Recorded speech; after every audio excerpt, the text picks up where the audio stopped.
അസ്സലാമു അലൈക്കും വറഹ്മത്തുള്ളാഹി വബറകാതുഹു. അൽഹംദുലില്ലാഹി വസ്സലാത്തു വസ്സലാമു അലാ റസൂലില്ലാഹി വഅലാ ആലിഹി വസഹ്ബിഹി വമൻ വാലാ അമ്മാ ബഅദ്.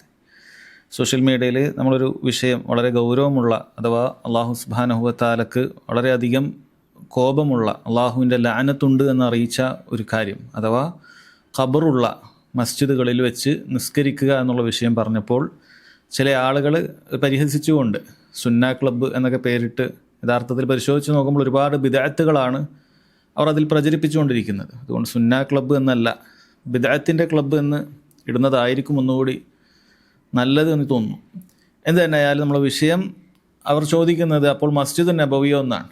അപ്പോൾ അതിനൊരു കോമഡിക്കാരൻ സൈഡിൽ നിന്നിട്ട് അത് സൗദിയിലല്ലേ, അപ്പോൾ സൗദിയിൽ നിയമം അവർക്ക് വേറെ ആയിരിക്കും എന്നൊക്കെ പറഞ്ഞ് പരിഹസിക്കുന്നുണ്ട്. സഹോദരങ്ങളെ, ഇവരാരെയാണ് യഥാർത്ഥത്തിൽ വിഡ്ഢികളാക്കാൻ ശ്രമിക്കുന്നത്? നിങ്ങൾ വളരെ ഗൗരവത്തിൽ ആദ്യം മനസ്സിലാക്കേണ്ടത് നബി സല്ലല്ലാഹു അലൈഹി വസല്ലം എത്ര ഗൗരവത്തിലാണ് ഈ ഹദീസ് പറഞ്ഞത് എന്നുള്ളതാണ്. അവിടുന്ന് മരണവേളയിൽ പറയുന്ന ഒരു ഹദീസാണത്. നമ്മുടെ മഹദിയായ ആയിഷ റളിയല്ലാഹു അൻഹ, അതുപോലെ തന്നെ അവിടെ ഉണ്ടായിരുന്ന അബ്ദുല്ലാഹി ഇബ്നു അബ്ബാസ് റളിയല്ലാഹു അൻഹുമ നമുക്കിത് പറഞ്ഞു തരുന്നത് വളരെയധികം പ്രയാസത്തോടു കൂടിയുള്ള ഒരു സംഭവമാണ്. നബി സല്ലല്ലാഹു അലൈഹി വസല്ലമക്ക് മരണവേദന വന്നുകൊണ്ടിരിക്കുന്ന സമയത്ത് അവിടുന്ന് മുഖത്തേക്ക് തുണി വലിച്ചിടുന്നുണ്ട്. എന്നിട്ട് ശ്വാസം മുട്ടുന്ന സമയത്ത് ആ തുണി നീക്കിക്കൊണ്ടാണ് അവിടുന്ന് പറയുന്നത് ലഅനത്തുല്ലാഹി അലൽ യഹൂദി വൻ നസാറ, യഹൂദ നസ്രാണികൾക്ക് അള്ളാഹുവിൻ്റെ ശാപം ഉണ്ടാകട്ടെ, ഇത്തഖദു ഖുബൂറ അംബിയാഇഹിം മസാജിദ്, അവരവരുടെ അമ്പിയാക്കളുടെ ഖബറുകൾ ആരാധനാ കേന്ദ്രമാക്കി എന്നാണ് നബി സല്ലല്ലാഹു അലൈഹി വസല്ലം പറഞ്ഞത്.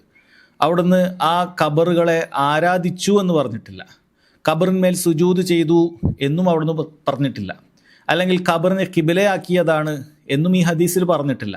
ആമായിട്ടാണ് സഹോദരങ്ങളെ ഈ ഹദീസിൽ പറഞ്ഞിട്ടുള്ളത്. ആയിഷ റളിയല്ലാഹു അൻഹ പറയാണ്, യുഹദ്ദിറു മാ സനഉ, അവർ ചെയ്ത കാര്യത്തെ തൊട്ട് നബി സല്ലല്ലാഹു അലൈഹി വസല്ലം താക്കീത് ചെയ്യുകയാണ് ചെയ്തിട്ടുള്ളത്. അഥവാ ഖബറിൻ്റെ അടുക്കൽ വന്ന് ആരാധന കേന്ദ്രമാക്കുക എന്നുള്ളത് പാടില്ലാത്തതാണ് എന്നുള്ളതാണ്. അതുപോലെ തന്നെ ആയിഷ റളിയല്ലാഹു അൻഹ ഉദ്ധരിക്കുന്ന മറ്റൊരു ഹദീസ് നിങ്ങൾ കേൾക്കണം. ലഅനല്ലാഹുൽ യഹൂദ ഇത്തഖദു ഖുബൂറ അംബിയാഇഹിം മസാജിദ് എന്ന് പറയുന്ന ഈ ഹദീസ് ഉദ്ധരിച്ചിട്ട് ആയിഷ പറയാണ് റളിയല്ലാഹു അൻഹ, ലൗലാ ദാലിക ലഉബ്രിസ ഖബ്റുഹു, അങ്ങനെ അല്ലായിരുന്നെങ്കിൽ നബി സല്ലല്ലാഹു അലൈഹി വസല്ലമയുടെ ഖബർ അത് പുറത്തെങ്ങാനും വെക്കുമായിരുന്നു, വെളിയിൽ വെക്കുമായിരുന്നു. ഖുഷിയ ഔ ഖശിയ അൻ യുത്തഖദ മസ്ജിദ, അത് മസ്ജിദായി സ്വീകരിക്കപ്പെടും, ആളുകൾ അവിടെ വന്ന് ആരാധനകൾ മറ്റും ചെയ്യും. നബി സല്ലല്ലാഹു അലൈഹി വസല്ലമയുടെ ഖബറിൻ്റെ അടുക്കൽ വന്ന് ആളുകൾ ആരാധന മറ്റും ചെയ്യുമെന്നുള്ള പേടി കാരണത്താലാണ് യഥാർത്ഥത്തിൽ ആ ഖബർ അവിടെ തന്നെ വെച്ചത് എന്നുള്ളത് സഹോദരങ്ങളെ നബി സല്ലല്ലാഹു അലൈഹി വസല്ലമയുടെ ഖബറിനെ കുറിച്ച് ആയിഷ റളിയല്ലാഹു അൻഹ പറയാണ്. നമ്മൾ മനസ്സിലാക്കേണ്ട പ്രധാനപ്പെട്ട ഒരു അടിസ്ഥാനം എന്ന് പറയുന്നത് പ്രവാചകന്മാരുടെ ഖബറുകൾക്കൊരു പ്രത്യേകതയുണ്ട്. അവരെവിടെ വെച്ചാണോ മരിക്കുന്നത് അവിടെ തന്നെ അവരെ മറമാടുക എന്നുള്ളതാണ്. കാരണം അത് ഹദീസിൽ വളരെ കൃത്യമായി വന്നിട്ടുണ്ട്. സ്വഹാബികൾ ആശങ്കയോടുകൂടി നിൽക്കുന്ന സമയത്ത് എല്ലാവരും മറന്നുപോയി ആ ഹദീസ്. പിന്നീട് അബൂബക്കർ റളിയല്ലാഹു അൻഹു ആ ഹദീസ് ഓർമ്മ വരികയും അവിടുന്ന് ഉദ്ധരിക്കുകയും ചെയ്തു, മാ ഖബലല്ലാഹു നബിയ്യൻ ഇല്ലാ ഫിൽ മൗദിഇല്ലദീ യുഹിബ്ബു അൻ യുദ്ഫന ഫീ, അല്ലാഹു സുബ്ഹാനഹു വ തആല ഒരു നബിയുടെ റൂഹും പിടിക്കുകയില്ല എവിടെയാണോ അവർ മറമാടാൻ ആഗ്രഹിക്കുന്നത്, ഇഷ്ടപ്പെടുന്നത് അവിടെ വെച്ചിട്ടല്ലാതെ. എന്നിട്ട് അവിടുന്ന് പറഞ്ഞതാണ് ഇദ്ഫനൂഹു ഫീ മൗദിഇ ഫിറാശിഹി, എവിടെ വെച്ചാണോ നബി സല്ലല്ലാഹു അലൈഹി വസല്ലം മരണപ്പെട്ടത് ആ വിരിപ്പിൻ്റെ ആ ഭാഗത്ത് തന്നെ മറമാടിക്കൊള്ളൂ എന്ന് പറഞ്ഞിട്ടാണ് മറമാടുന്നത്. ഇവിടെ നമ്മൾ മനസ്സിലാക്കേണ്ടത്, പലരും ഈ ആളുകൾ, സമസ്തക്കാരായ ആളുകൾ അല്ലെങ്കിൽ ഇതേപോലെയുള്ള പ്രചരിപ്പിക്കുന്ന ആളുകൾ പൊതുവെ സാധാരണക്കാരായ ആളുകളെ വഞ്ചിക്കാറുണ്ട്, കബളിപ്പിക്കാറുണ്ട്. പലപ്പോഴും അവർ കബളിക്കപ്പെടും. കാരണം ഇന്നത്തെ കാണുന്ന സമയത്ത് അങ്ങനെയാണ്. അഥവാ മസ്ജിദുൻ നബവിയുടെ അകത്താണ് നബി സല്ലല്ലാഹു അലൈഹി വസല്ലമയുടെ ഖബർ മറമാടിയത് എന്നുള്ളത് പലരും തെറ്റിദ്ധരിപ്പിക്കുന്ന രീതിയിലാണ് ഇവർ പറയാറുള്ളത്. നിങ്ങൾ യഥാർത്ഥത്തിൽ ചിന്തിച്ചു നോക്കൂ, അള്ളാഹുവിൻ്റെ റസൂൽ സല്ലല്ലാഹു അലൈഹി വസല്ലമയുടെ ഖബർ അതൊരിക്കലും മസ്ജിദുൻ നബവിയിലല്ല വെച്ചത്, നിങ്ങൾ മനസ്സിലാക്കണം. മറിച്ച് അവിടുത്തെ ഭാര്യയായ ആയിഷ റളിയല്ലാഹു അൻഹയുടെ വീട്ടിലാണ്. ആ വീട് എങ്ങനെയാണ്? ആ വീട് ഹുജറാത്തുകൾ, നബി സല്ലല്ലാഹു അലൈഹി വസല്ലമയുടെ ഭാര്യമാരുടെ വീടുകൾ മസ്ജിദുൻ നബവിയുടെ ചാരത്താണ് ഉണ്ടായിരുന്നതെന്ന് കാണാൻ സാധിക്കും. അഥവാ മസ്ജിദുൻ നബവിക്ക് ഒരു മതിലുണ്ട്, അതിനപ്പുറത്ത് ആയിഷ റളിയല്ലാഹു അൻഹയുടെ വീടുണ്ട്. ആ വീടിനകത്താണ് നബി സല്ലല്ലാഹു അലൈഹി വസല്ലമയുടെ ഖബർ ഉണ്ടായിട്ടുള്ളത് എന്ന് നിങ്ങൾ മനസ്സിലാക്കേണ്ടതുണ്ട്. അഥവാ ഒരിക്കലും മസ്ജിദുൻ നബവിയിൽ കൊണ്ടുവച്ചിട്ടുള്ളതല്ല. അതല്ല എങ്കിൽ നബി സല്ലല്ലാഹു അലൈഹി വസല്ലമയുടെ ഖബർ അവിടെ വെച്ചതിന് ശേഷവുമല്ല മസ്ജിദ് നബവി ഉണ്ടാക്കിയിട്ടുള്ളത്, അതെല്ലാവർക്കും അറിയുന്ന കാര്യമാണ്. എന്നാൽ ആദ്യം പറഞ്ഞ ചിലപ്പോൾ ചിലർക്കെങ്കിലും ആശങ്ക ഉണ്ടായേക്കും ഖബർ മസ്ജിദുൻ നബവിയുടെ അകത്തേക്ക് വെച്ചതാണ് എന്നാണ്. സഹോദരങ്ങൾ, ഒരിക്കലും അങ്ങനെയല്ല. പിന്നീട് പല പ്രാവശ്യം അബൂബക്കർ സിദ്ദീഖിൻ്റെയും അതുപോലെ ഉമർ ബിൻ ഖത്താബിൻ്റെയും റളിയല്ലാഹു അൻഹുമ അവരുടെയൊക്കെ കാലത്ത് മസ്ജിദിൻ്റെ വിപുലീകരണം വരുന്ന സമയത്ത് അവരാരും നബി സല്ലല്ലാഹു അലൈഹി വസല്ലമയുടെ ഖബറിൻ്റെ ഭാഗത്ത്, അഥവാ നമ്മുടെ ഉമ്മഹാത്തുൽ മുഅ്മിനീങ്ങളുടെ മാതാക്കളായ നബി സല്ലല്ലാഹു അലൈഹി വസല്ലമയുടെ ഭാര്യമാരുടെ വീടിൻ്റെ ഭാഗത്തേക്ക് വിപുലീകരണം നടത്തിയിട്ടില്ല എന്ന് കാണാൻ സാധിക്കും, ചരിത്രത്തിൽ കാണാൻ സാധിക്കും.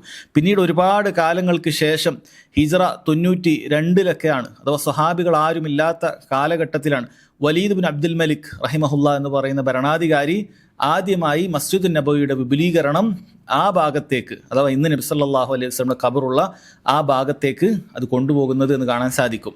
അങ്ങനെ അത് കൊണ്ടുപോയപ്പോഴാണ് യഥാർത്ഥത്തിൽ അതിൻ്റെ പുറകിലേക്ക് എന്ത് വന്നിട്ടുള്ളത്, നിസ്കരിക്കാനുള്ള സ്ഥലം വന്നിട്ടുള്ളത്. അതല്ല എങ്കിൽ അത് മസ്ജിദ് വേറെയാണ്, അതുപോലെ തന്നെ നിസ്കരിക്കുന്ന സ്ഥലവും വേറെയാണ്.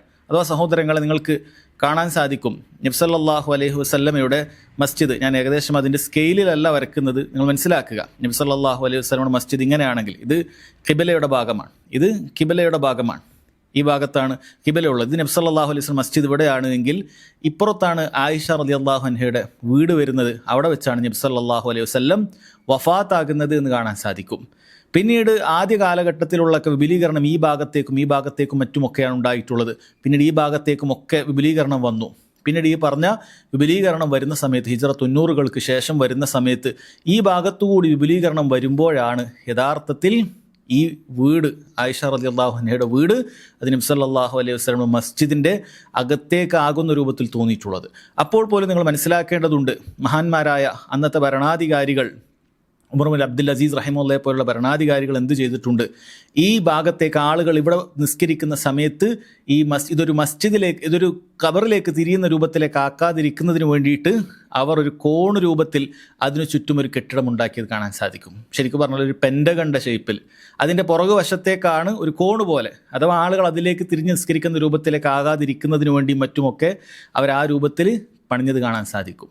പിന്നീട് അതിനു ചുറ്റുമാണ് ഒരു പിൽക്കാലത്ത് ഒരു ഗ്രില്ല് കൊണ്ട്, നമ്മൾ ഇന്ന് കാണുമ്പോൾ ഉള്ളിലേക്ക് നോക്കിയാൽ ഒരു പച്ച ഗ്രില്ല് കാണുന്നുണ്ടെങ്കിൽ ആ ഒരു ഗ്രില്ല് രൂപത്തിലുള്ളത് അതിനു ചുറ്റുമാണ്. അതിനും പുറത്തുള്ള എടുപ്പാണ്, അതിനും പുറത്തുള്ള ആ ചുമരാണ് യഥാർത്ഥത്തിൽ നമ്മൾ കണ്ടുകൊണ്ടിരിക്കുന്നത്. അതല്ലാതെ ഇതൊരിക്കലും മസ്ജിദുൻ നബവിയുടെ അകത്തല്ല എന്ന് ശരിക്കും നിങ്ങൾ മനസ്സിലാക്കേണ്ടതുണ്ട്. ഇതൊന്നുകൂടി നിങ്ങൾക്ക് ബുദ്ധിപരമായി നിങ്ങൾക്കൊരു സ്ഥലവുമായി ബന്ധപ്പെട്ട രീതിയിലൊക്കെ പറഞ്ഞു തരണമെങ്കിൽ സഹോദരങ്ങളെ, നിങ്ങൾ ചിന്തിക്കുക. ഒരാൾക്ക് ഇതേപോലെ ഒരു പ്ലോട്ട് ഉണ്ട് എന്ന് വിചാരിക്കുക. ഇതേപോലെ ഒരാൾക്കൊരു പ്ലോട്ടുണ്ട്. ആ പ്ലോട്ടിൻ്റെ പിന്നീട് അതിൻ്റെ ചുറ്റും ഉള്ള ഈ സ്ഥലത്ത് മറ്റൊരാൾ വന്നിട്ട് അതിൻ്റെ പ്ലോട്ട് ഒന്നായിട്ട് അതിൻ്റെ പുറത്തേക്ക് വാങ്ങി എന്ന് വിചാരിക്കുക. ഒന്നായിട്ട് അതിൻ്റെ പുറത്തേക്ക് വാങ്ങി.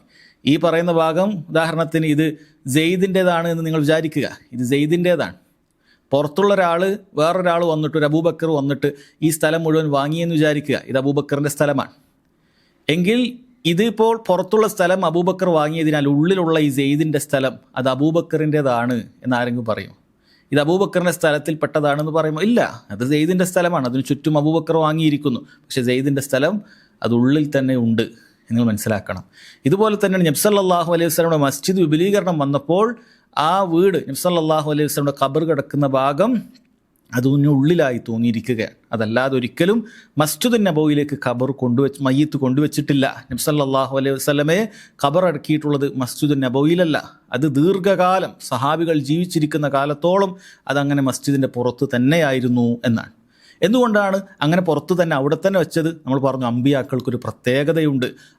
എവിടെ വെച്ചാണോ മരണപ്പെടുന്നത് അവിടെ തന്നെ മറമാടണമെന്നുള്ളത്. ആയിഷ റളിയല്ലാഹു അൻഹ അതിൻ്റെ കാരണവും പറഞ്ഞു. അത് പുറത്തെങ്ങാനും വെച്ചിട്ടുണ്ടെങ്കിൽ അത് ആളുകൾ അവിടെ വന്ന് ഇബാദത്തുകൾ ചെയ്യുമോ എന്നുള്ള പേടി കാരണത്താലാണ് എന്നും ആയിഷ റളിയല്ലാഹു അൻഹ പറഞ്ഞു തരുന്നുണ്ട്. അതുകൊണ്ട് ഒരിക്കലും മസ്ജിദുൻ നബവിയുടെ അകത്താണ് ഖബറുള്ളത്, അതല്ലെങ്കിൽ മറ്റു ഇന്ന് കാണുന്ന രൂപത്തിൽ ദർഗകളുള്ള പള്ളിയിലുള്ളത് പോലെയാണ് നിങ്ങൾ ഒരിക്കലും ചിന്തിക്കരുത്. കാരണം ദർഗകളുള്ള എല്ലാ പള്ളികളും നിങ്ങൾ നോക്കിക്കോളൂ, രണ്ടാലൊരു രൂപത്തിലാണ് അത് ഉണ്ടായിട്ടുള്ളത്.